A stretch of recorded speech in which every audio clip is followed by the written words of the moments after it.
Peace and love, everybody. My name is Conja Queen, and today I want to talk about the aspect of witches. Okay.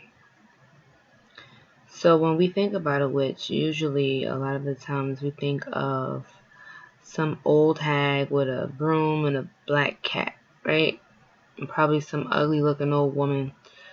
But this is just stereotypes that we were conditioned to perceive based on Eurocentric mind state.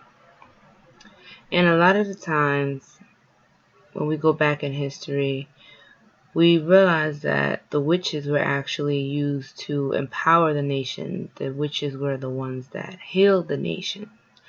And what happened is a lot of these medicine women or healers were killed, destroyed, and they were forced to stop worshiping their spiritual practice, religion, belief, whatever you want to call it. But it was the women who actually empowered the nation and healed the nation, and it was actually the glue that kept the nation together. We're not really going to talk too much about what men did in the society, but we are going to talk about the witches. Now, initially, I didn't like calling myself a witch because I also thought of that term as being something negative or something malicious, evil even, because I didn't really know the history behind the etymology of what a witch was. Now, based on my understanding of what I've learned, a witch stems from the word the wajet. The wajet were the snakes, the serpent. And the serpent was even featured in the Bible when it was talking to Eve, and it was actually giving her knowledge. It was putting the bug in her ear to make her want to pursue knowledge. So what is this? The witch, right? If the witch is connected with seeking knowledge and to tempt you to seek knowledge, that is pretty much what the witches were. The witches were the knowledge. They held the information of the nation. They were very wise. The witches had wisdom, and they bestowed this wisdom on their children, on the family, and they kept the culture and the civilization and the practices going. But because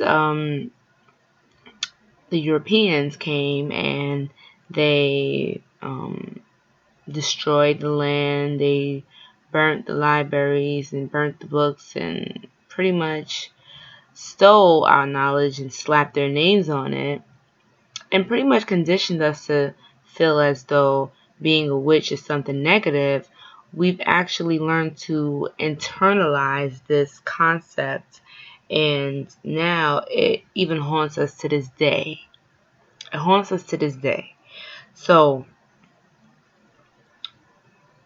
we need to learn to get back to our roots. We need to learn about magic. We need to learn more about the occult sciences, hidden knowledge, metaphysics, how the sun, moon, and stars work, how to time our rituals, and how to heal. We have to learn about herbal magic. We have to learn the different properties of herbs, of roots, of plants, because the plants have a very strong connection with us. They always have. And if you realize, whenever you speak to a plant, they say if you speak to a plant, it lives longer. And, scientists might say, oh, yeah, well, that's because you're blowing your carbon dioxide on them and that's what they need to live. But there's some truth to that, but it's more than that. Because when you're speaking to the plant, your carbon dioxide helps it physically. But when you're speaking to the plant, you being a spiritual being, you're connecting with that spirit too. You're connecting with that spirit too. So when you and a plant are communicating together, you're communicating psychologically, spiritually, and you're programming and you're telling that plant what to do. So let's say, for instance, we're going to use comfrey. Comfrey is known for bringing in wealth, prosperity, and money.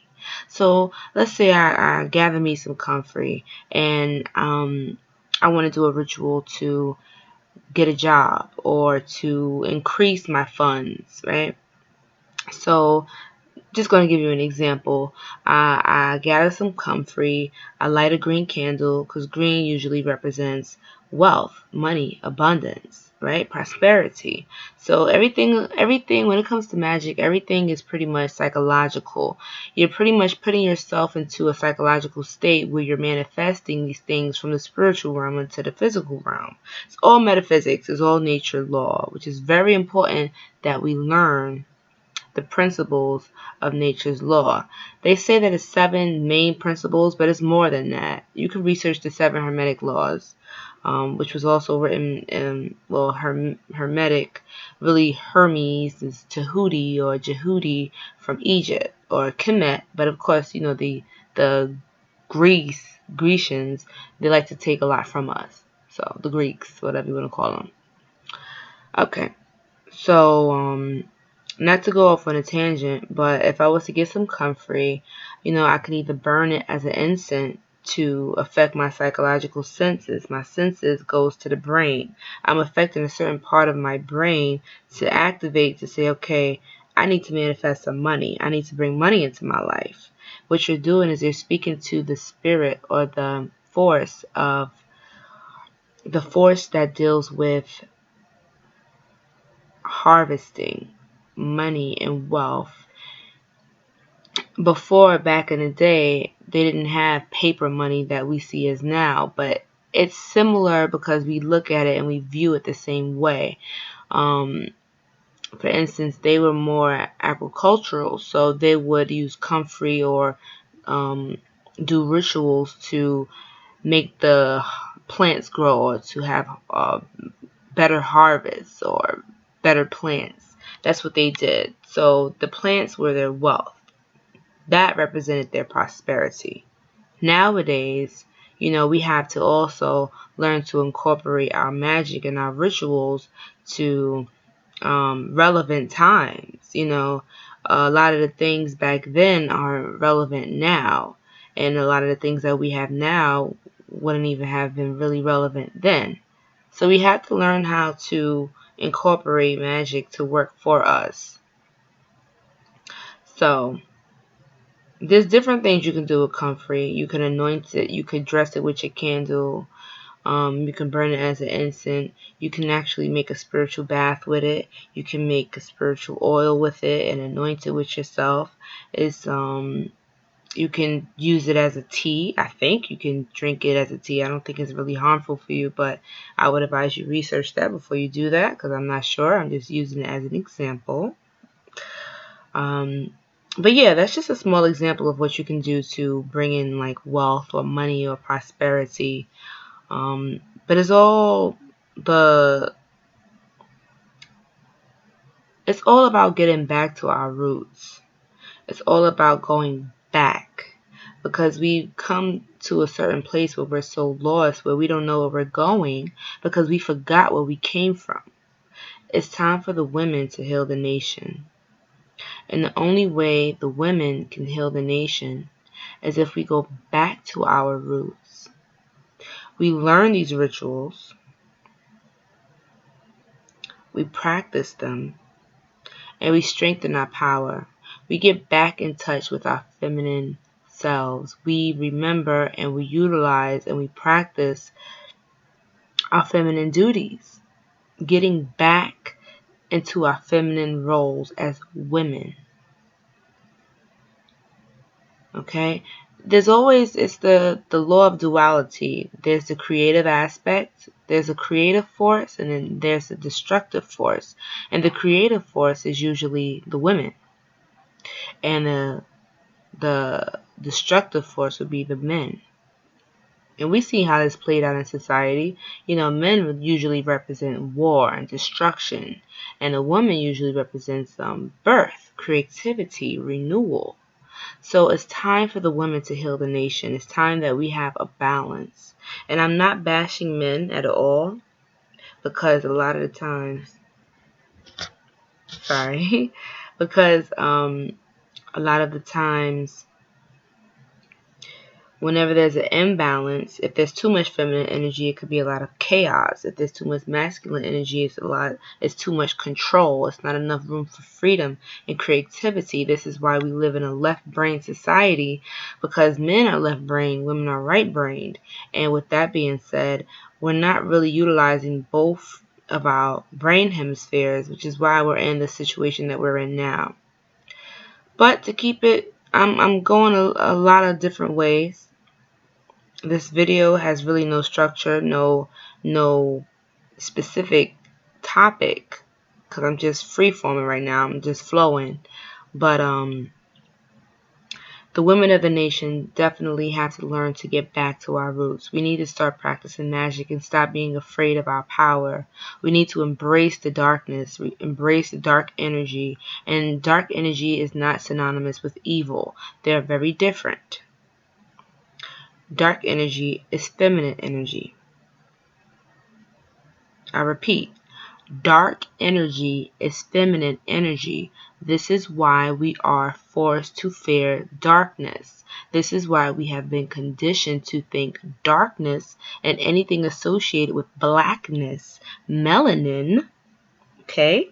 Melanin, blackness is evil. It's all conditioning. We've been conditioned it since we were children. Think about it. Anytime we watch the cartoon, usually the hero will be somebody who would be wearing white or of lighter skin tone, and usually the bad guy or the the bad guy would be wearing black or would have a darker skin tone. Perfect example, the Lion King. Look at Mufasa. Look at Simba. Now look at Scar. Look at the hyenas. You see what I'm saying? Scar was always darker, but then he was viewed as the evil one, the evil brother. Mufasa was lighter, and he was seen as pretty much the good brother. Simba, the hero, right?